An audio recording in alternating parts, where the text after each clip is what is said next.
Dr. Bach, Dr. George Bach. Lionel. Oh, Mother, have you heard anything? No, not a word. It's outrageous. Yes, it is. How are you, Mrs. Lockridge? Inspector Castillo. Oh, you don't know Brick's mother. This is Katie Wallace. My mother makes Lockridge. Hello, Mrs. Lockridge. Rick's told me a lot about you, about working for you. I didn't realize that they'd sent for you. I just wish I'd gotten to see him before he went into surgery, you know? I mean, I would like for him to have known that I'm here. Mother, this is Nick Hartley. Yes, Mr. Hartley and I have met. Yes, indeed. I saw him just before they took him into surgery. How was he? I'm so scared for him. You know, they asked for my permission to check my medical records. Mine. Now, why would they do a thing like that? Well, that does seem odd. Have you talked to the doctor? No, I don't know anything except he's in surgery. I wish somebody would come and tell us something. How long has he been in there? It's been about an hour now. I'm sure they will tell you as soon as it's over.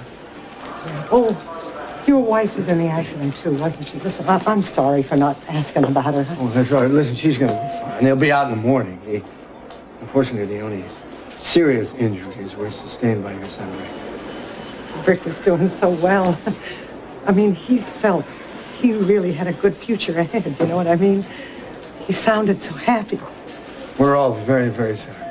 Dr. Jack Melvin. So here comes the doctor now. Will call ICU staff. Mrs. Wallace, the operation's over. They're taking you back to the recovery room. How is he?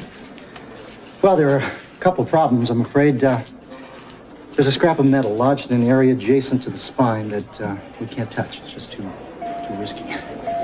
Well, there is hope there, however. Depending on how the scar tissue forms itself around the metal, there may be no problem. We've had war veterans with pieces of shrapnel that have had not a bit of trouble.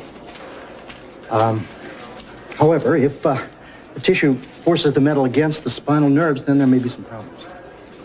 Oh, my God. You mean it could paralyze him or something like that? No, not necessarily. Not necessarily. It's just a condition that will require some periodic monitoring. I'm afraid that that's not really our chief concern at the moment.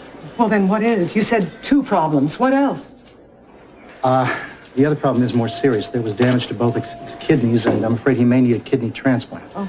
That's why we wanted to look at your medical records. We were hoping you might be a possible donor for your son. Of course. I'd do anything in the world for him. Well, in order for a tissue transplant to work, we need as close a tissue match as possible. Now, yours might work, but we were hoping to do a little better. I wonder if you had any other children. No, just Barnaby, Brick. What about his father? Is he alive? I don't even know. I mean, he walked out on us when Brick was just a baby. I haven't even heard from him in years. Well, it could be very useful to Brick if we could find his father. Look, Doc, I'll do whatever I can to help find him. We can put out an APB if necessary. Sounds like a good idea.